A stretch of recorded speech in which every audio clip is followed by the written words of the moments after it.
La mariposa de plata, un cuento de Pearl S. Buck. El hombre empezó a hablar. Voy a contarle la historia de mi madre. Cerré los ojos en la ardiente oscuridad de una noche veraniega en Hong Kong. Había sido enviada allá con la misión de oír las confidencias que quisieran hacerme los hombres y mujeres que habían huido de China, su patria. Aquel hombre se había negado a entrar a mi habitación, a menos que estuviese a oscuras. No deseaba que yo viese su rostro. Solo quería que oyese su voz, sus palabras, mientras iba hilvanando su relato. Y de pronto, sus palabras dejaron de ser las palabras de un hombre para convertirse en meros instrumentos que a la cruda luz de los nuevos tiempos evocaban para mí un panorama difícil de olvidar. Mi imaginación, a través de aquellos instrumentos, revivía el pasado. Un pueblecito a las orillas del Yangtze. ¿Cuántas veces había contemplado yo aquellos pueblecitos del centro de China? En la calle, entre casas mucho más pobres, solía haber una verja que daba paso a una propiedad cercada, en la que se levantaba la mansión del terrateniente, a veces dueño de 20 acres de terreno, que era quizá 20 veces lo que los otros hombres del pueblo poseían individualmente. Su padre había sido uno de esos terratenientes, y fue rico no solo en tierras, sino que además tuvo una concubina, quizá más de una, pero por lo menos una. Ella fue mi madre, dijo la voz en la oscuridad. Ahí empezaba la historia. Ella fue su madre. En los viejos tiempos los lazos entre madre e hijo eran muy estrechos entre los chinos.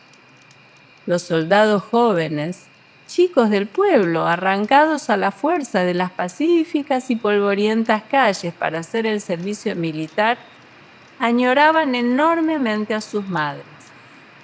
Woti Ma, Woti Ma. Así las llamaban a gritos cuando morían en las batallas de la Revolución. Una vez que en las calles de Pekín los estudiantes se amotinaron contra el jefe local y fueron acribillados a balazos por los soldados, los oí llorar llamando a sus madres.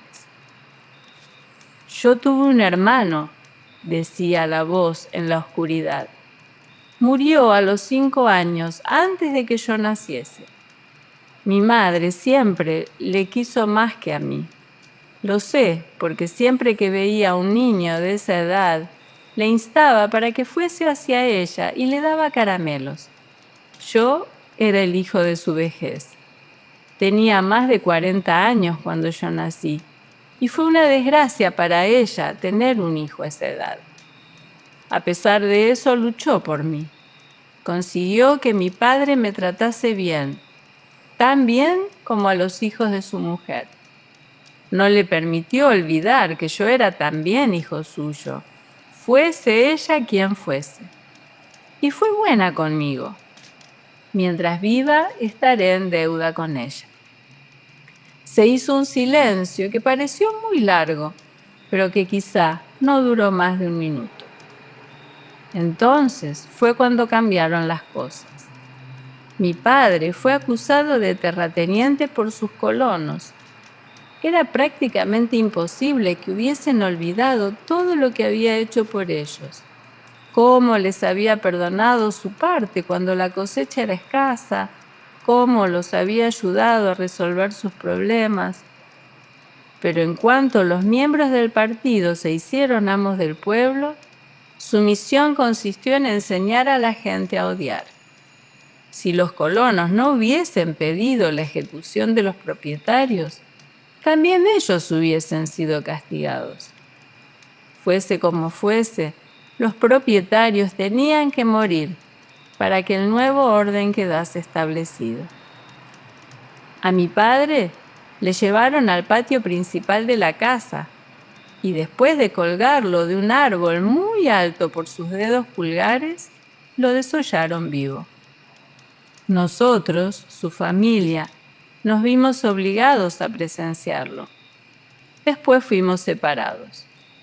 Mis hermanastros y sus familias se dispersaron y mi madre, mi mujer y yo fuimos trasladados a una casita de una sola habitación y paredes de barro que anteriormente ocupara nuestro portero. Como soy hombre de cierta cultura, se me dio trabajo como tenedor de libros en la cooperativa. Se las llamaba cooperativas al principio, antes de que viniesen las comunas. Tenía también que cavar horas y horas a la orilla del río para poner los cimientos de los pilares sobre los que se iba a levantar el gran puente. ¿Recuerda usted esas ciudades que están una frente a la otra, allá en Wenan? Las recuerdo, dije. Ya en los viejos tiempos se soñaba con un gran puente que uniese las dos ciudades. Pero nunca dejó de ser un sueño. El río es rápido y caudaloso. Sí, rápido y caudaloso, asintió la voz. Y en la orilla el suelo es arcilla, que cuando llega a la estación seca parece roca. Yo nunca había hecho aquella clase de trabajo. Mi mujer trabajaba conmigo. Tampoco ella había trabajado nunca en nada parecido. Por las noches estábamos tan cansados que raras veces hablábamos. Y a todo esto, mi madre se pasaba los días en casa, completamente sola. No acertaba a comprender lo que había sucedido. Después de ver morir a mi padre, nunca fue la misma, ¿comprende? Su cerebro se había enturbiado, como se enturbia un estanque de aguas claras. Comprendo, dije. Las palabras que la voz empleó fueron Wen, Guo, Wen, Liao, memoria vaga y confusa. Y la voz continuó su relación, amable y paciente, sin estridencia alguna.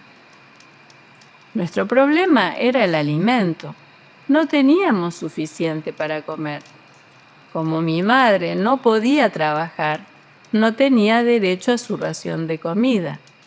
Por tanto, mi mujer y yo nos veíamos obligados a compartir la nuestra con ella. Pero no era suficiente. Estábamos siempre hambrientos y mi madre no podía comprender por qué. «Compradme un poco de cerdo», solía pedirnos. Estaba acostumbrada a buenos alimentos, cerdo o pescado cada día, y tanto arroz como le apeteciese. Pero ahora solo se nos daba cerdo una vez al mes, y muy poco. Lo guardábamos todo para ella, pero continuaba hambrienta y creía que era por nuestra culpa. No podíamos hacer que comprendiese que solo disponíamos del alimento reglamentario. «¿Por qué no compráis un cerdito?», nos preguntaba.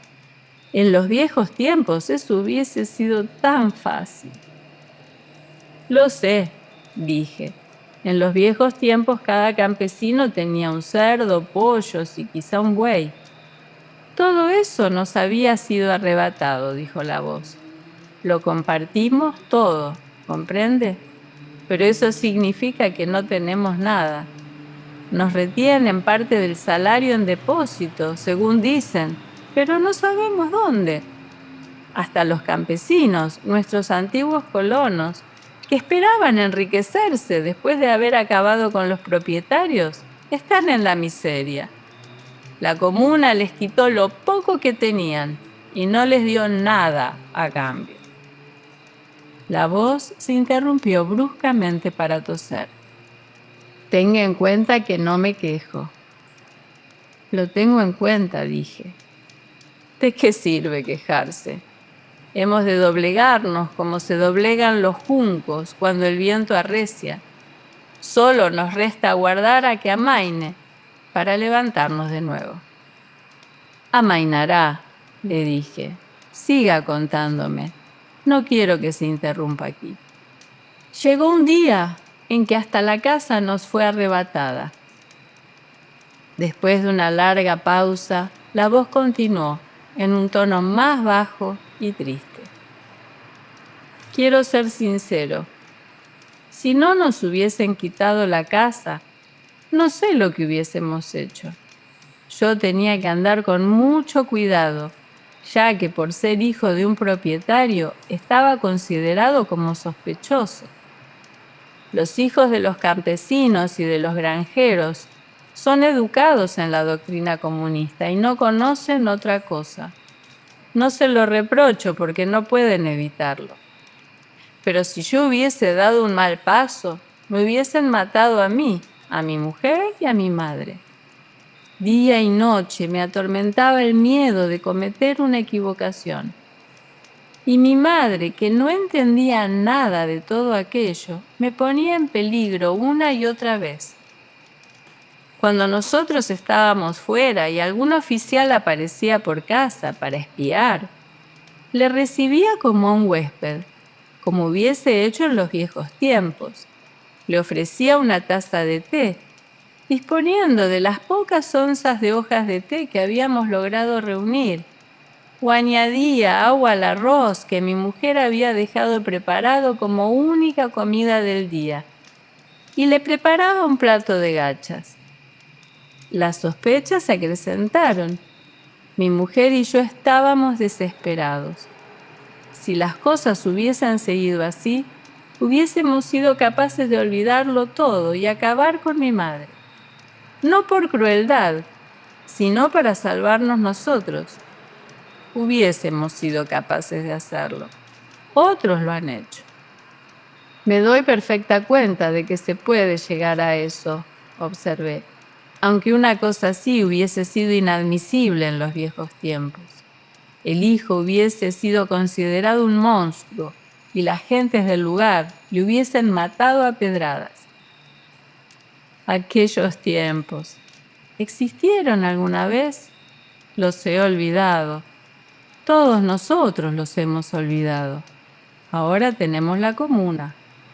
Nos dejaron permanecer en la casita hasta que se construyese el nuevo edificio de la comuna, pero nos retiraron todos los utensilios de cocina y nos vimos obligados a comer en los comedores públicos.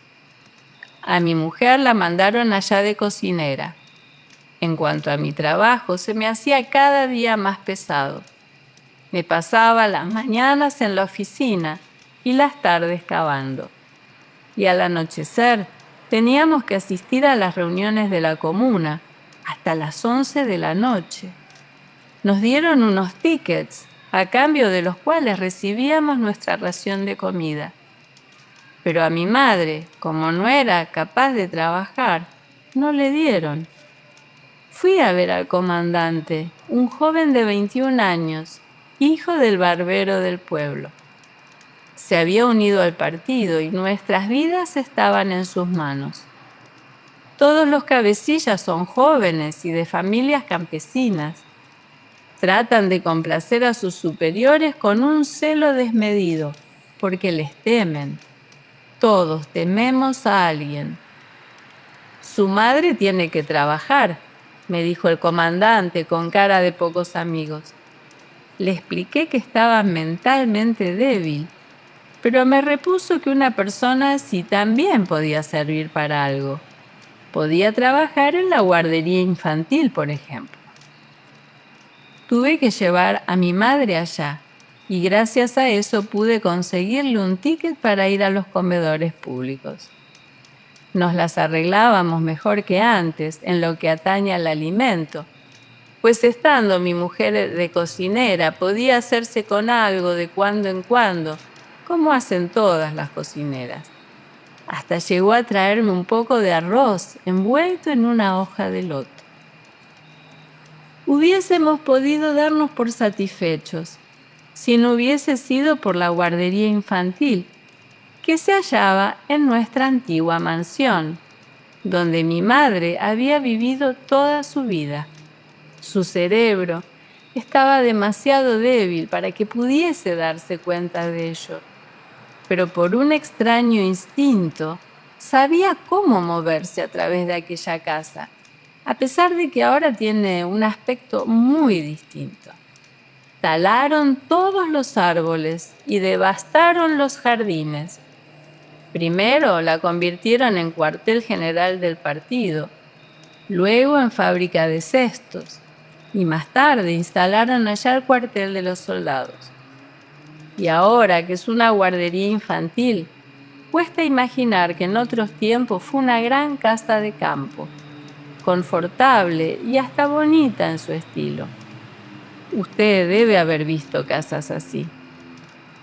Muchas veces, dije. Son muy bonitas, como usted dice, en su estilo. Pertenecen a la tierra sobre la que se levantan y generaciones de la misma familia les han dado vida. Así era mi casa. Mi madre no podía recordar, pero tampoco había olvidado. Su pobre cerebro le hizo creer que se la había castigado a ser la última esclava en aquella casa llena de niños que de un modo vago suponía eran los niños de nuestra familia. Seguía a la directora de habitación en habitación, explicándole que en otros tiempos ella había sido señora en aquella gran mansión y que ahora no quería ser una criada. Debían respetarla y permitirle que se sentase junto a la puerta al sol y servirle el té. La directora era una chica joven, hija de un campesino, y se mostraba impaciente y asustada, no solo porque mi madre había pertenecido a la clase alta, sino también porque temía el castigo que le sería impuesto si no conseguía que cumpliese con su obligación. Estaba furiosa porque le habían mandado una vieja estúpida como mi madre para que la ayudase. A pesar de todo, no puedo acusarla de crueldad, solo de impaciencia y miedo. Todos los jóvenes son así ahora. Se ven forzados a ir muy aprisa, pero todo lo que hacen es a costa de la gente. Amigo mío, le dije, es muy tarde. Pero la voz reanudó su relato inmediatamente. A pesar de todo, aún hubiésemos podido arreglárnoslas.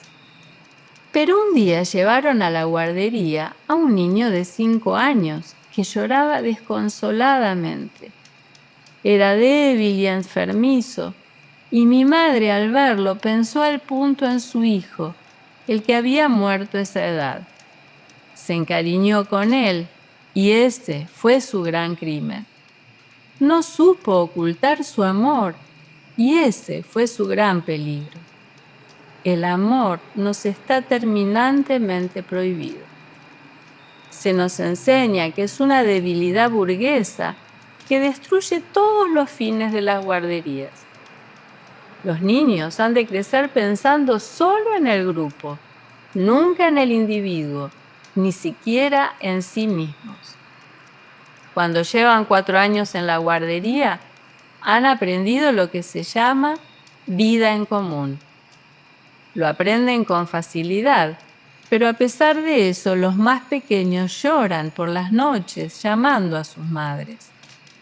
Eso es un problema que todavía no ha sido resuelto. Si el que llora es mayor, se le castiga. La única solución es el trabajo. Los niños de 3 años arrancan hierbajos y los mayores transportan piedras. Aprenden cánticos que les indican cómo han de pensar. Si alguno desobedece, se le castiga con doble trabajo. El niño del que mi madre se había encariñado se contaba, por supuesto, entre los desobedientes. Jamás había trabajado y se pasaba la vida llorando. Mi madre intentó ayudarlo a transportar piedras, pero eso estaba prohibido y la amenazaron con echarla de allí. Se sintió atemorizada porque para entonces quería al pequeño con locura y procuró apartarse de él durante el día. Pero por las noches se deslizaba hasta él en la oscuridad y tomándolo en sus brazos se lo llevaba al cobertizo del combustible y allá lo acunaba hasta que se dormía. Naturalmente, aquello perjudicaba al pequeño, porque aunque lo consolaba y le hacía feliz, al mismo tiempo lo debilitaba. Aún trabajaba menos que antes y ella, mi madre, cayó en un caos de confusiones. Se imaginó que era de nuevo una concubina con su hijito y que todos los de la casa les odiaban, de modo que no tenía amigos, ni uno siquiera. Un día, mientras barría el cobertizo del combustible, cosa que formaba parte de su trabajo, se hizo un claro en su nebuloso cerebro y recordó de pronto que cuando era concubina le habían regalado unas joyas y que en cierta ocasión, durante una pelea y en un momento de pánico, las había escondido precisamente en aquel mismísimo lugar, debajo de un ladrillo. Fue hacia allí como en sueños y encontró las joyas donde las había dejado, pero cubiertas de polvo. Había 3 piezas. No sé cómo eran las otras 2. Me hubiese enterado si hubiesen sido de valor. La tercera sí que era valiosa. Se trataba de una mariposa de filigrana de plata, adornada con diminutas perlas finas. Era un trabajo de artífice. Lo vi yo mismo cuando mi madre fue sometida a juicio. Se la llevó del cobertizo escondida en su seno. Todo esto fue dicho en el juicio. Al día siguiente el pequeño se hizo un corte en la mano. Era un corte profundo y doloroso. Lo vi también en el juicio. Tenía la palma de la mano hecha polvo. Le dieron una herramienta muy afilada para arrancar hierbajos y se le escapó de las manos al hacer presión sobre el mango. Hacía mucho tiempo que no había llovido y la tierra estaba dura como el hierro.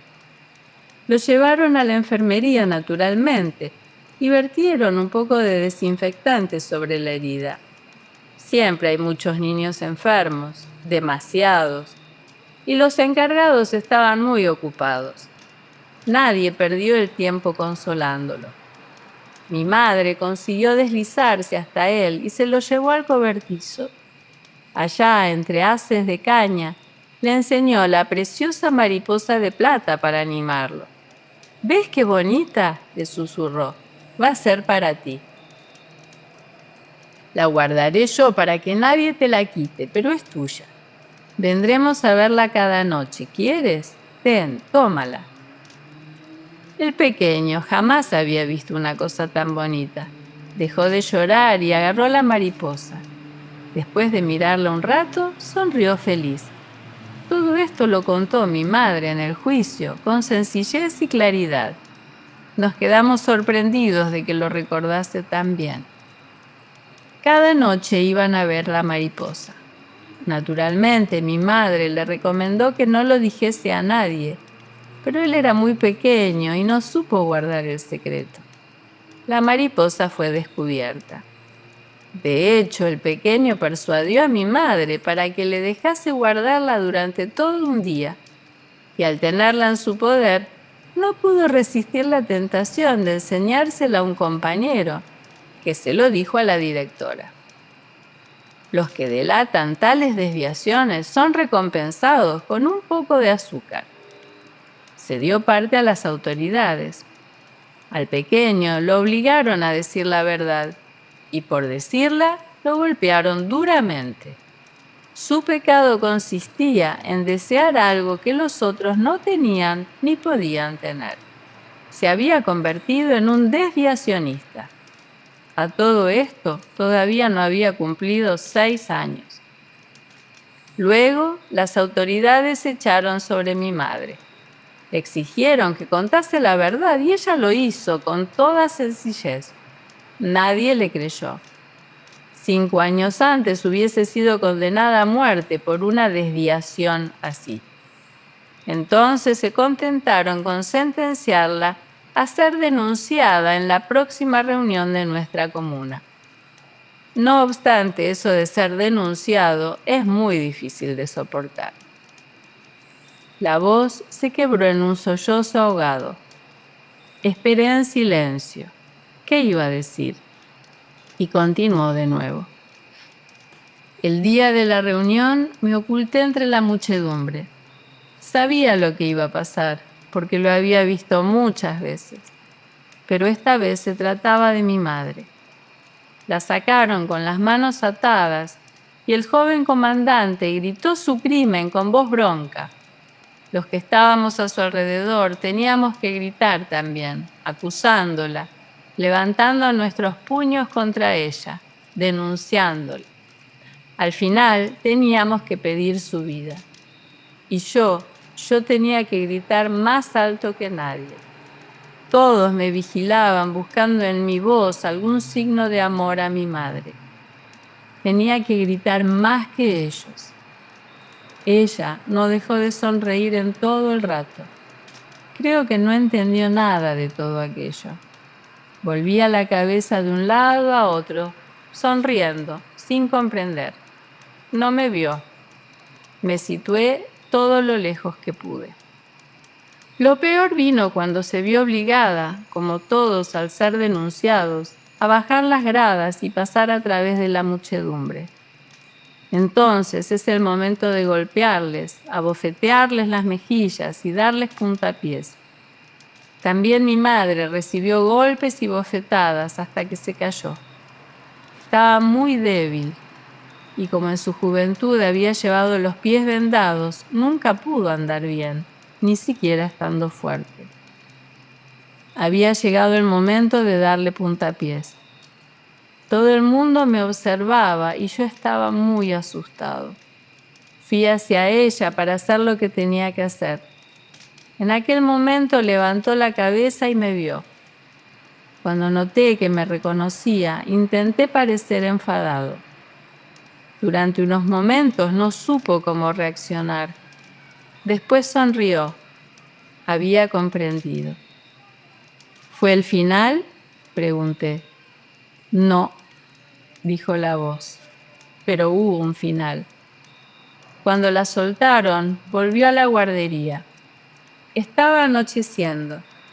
El pequeño yacía sobre su catre, completamente solo. Los demás estaban cenando en el comedor público. A él también le habían apaleado. También él había sido denunciado por un grupo de su edad. Los educan así. Mi madre lo tomó en sus brazos y le pidió que la acompañase. Usted debe preguntarse cómo sé yo todo esto. Me enteré gracias a mi mujer, que durante la reunión se quedó en la cocina con el pretexto de preparar la cena. Luego, mientras los demás cenábamos en la comuna, ella se deslizó a hurtadillas hasta la guardería. Vio cómo mi madre abrazaba al pequeño. Luego le habló con dulzura. Ya ves, soy una carga para mi hijo.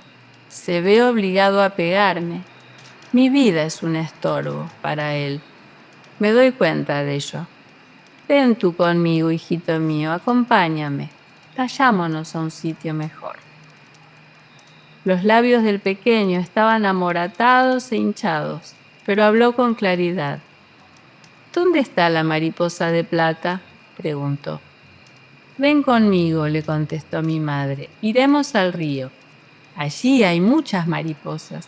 Se reúnen en el agua para beber. Son mariposas vivas, mariposas de verdad. Mi mujer lo siguió a través del crepúsculo hasta la orilla del río. Mi madre tomó al pequeño en sus brazos y él se aferró a su cuello y escondió la cabecita en su hombro. Se internaron en el río. No hacía viento y las aguas no se movían. Oculta tras unos sauces, mi mujer los observaba. Siguieron adelante hasta que las aguas los cubrieron y nunca volvieron atrás. Aquello fue el final. ¿Y su mujer?, pregunté. ¿No hizo nada? Mi mujer tiene buen corazón. No hizo nada, replicó la voz. Esta vez el silencio fue largo. ¿Quién hubiese podido hablar? Pero hasta el silencio tiene que terminar de un modo o de otro. Si no, se hace insoportable. ¿Y el puente? Pregunté. La voz habló de nuevo. Me quedé sorprendido porque, aunque sin duda se trataba del mismo hombre, su voz era distinta, repentinamente suave. Ya está terminado. Es fuerte y muy ancho, como vuestros puentes americanos. Tiene 4 vías, 2 de norte a sur y 2 de sur a norte, de modo que la gente y los vehículos pueden ir al mismo tiempo en ambas direcciones. Algunos de nuestros puentes tienen 8 vías, dije.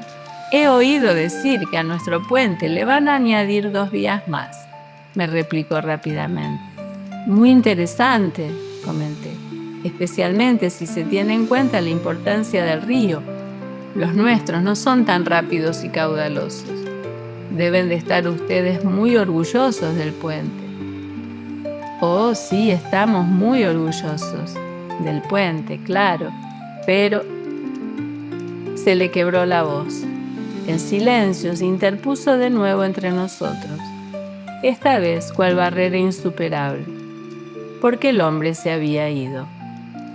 A ocultarse en la ciudad, en alguna habitación secreta para refugiados, o a ponerse en marcha hacia aquello de lo que había huido, quién sabe.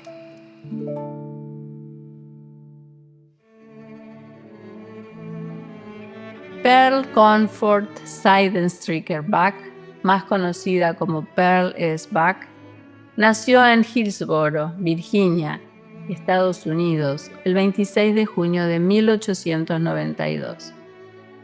A los meses viajó con sus padres a China, donde trabajaban como misioneros presbiterianos. Pearl creció en ese país exótico y hostil para sus padres, pero propio y natural para ella. Descubriría pronto que a pesar de lo que sentía, los chinos no la veían como un par. Su niñera Wang Ama le explicó que es mejor esconder su pelo rubio, porque un pelo que no es negro no parece humano. De esa niñera y del cocinero de la casa y de su maestro, Pearl recibiría historias que le revelarían lo profundo de la cultura china. Años más tarde se inscribió en la escuela de Miss Jewel y se crió en un entorno bilingüe. Con su madre aprendió el inglés, aprendió el dialecto local con sus compañeros de juegos chinos y estudió el chino clásico con un erudito chino llamado Mr. Kung. En 1911 salió de China para asistir al Randolph-Macon Women's College en Lynchburg, Virginia, graduándose en 1914. Aunque Buck no tenía la intención de regresar a China y mucho menos de convertirse en misionera, tuvo que postularse a la Junta Presbiteriana cuando su padre escribió que su madre estaba gravemente enferma. Regresó a China en 1914 y se casó con el misionero John Lossing Buck el 30 de mayo de 1917. Fue en 1920 que Pearl comenzó a publicar sus historias y ensayos en revistas como Nation, The Chinese Recorder y otras. Su primera novela, Viento del Este, Viento del Oeste, se publicó en la editorial John Day en 1930. El ejecutivo de esta compañía, Richard Walsh, se convertiría en el segundo esposo de Pearl en 1935 después de que ella y John se divorciaron. En 1931, la compañía publicó La Buena Tierra, que se convirtió en el libro más vendido de ese año. En 1932, ganó el premio Pulitzer de ficción y en el 1935 la Howells Medal de la Academia Americana de Arte. Menos de 10 años después de publicar su primer libro, Pearl ganó el Premio Nobel de Literatura, siendo la primera norteamericana sobre la que recayó dicho galardón. Publicó más de 70 libros que comprenden novelas, colecciones de historias, biografías, autobiografías, poesía, drama, literatura infantil y traducciones del chino. Desde que pisó tierra estadounidense fue activista por los derechos civiles y de la mujer. Siguió publicando y durante 20 años trabajó en la Universidad Howard. En 1942, ella y su marido fundaron la asociación East and West, dedicada al intercambio cultural y el entendimiento entre Asia y Occidente. Murió en Dundee, Vermont, el 6 de marzo de 1973 a los 81 años.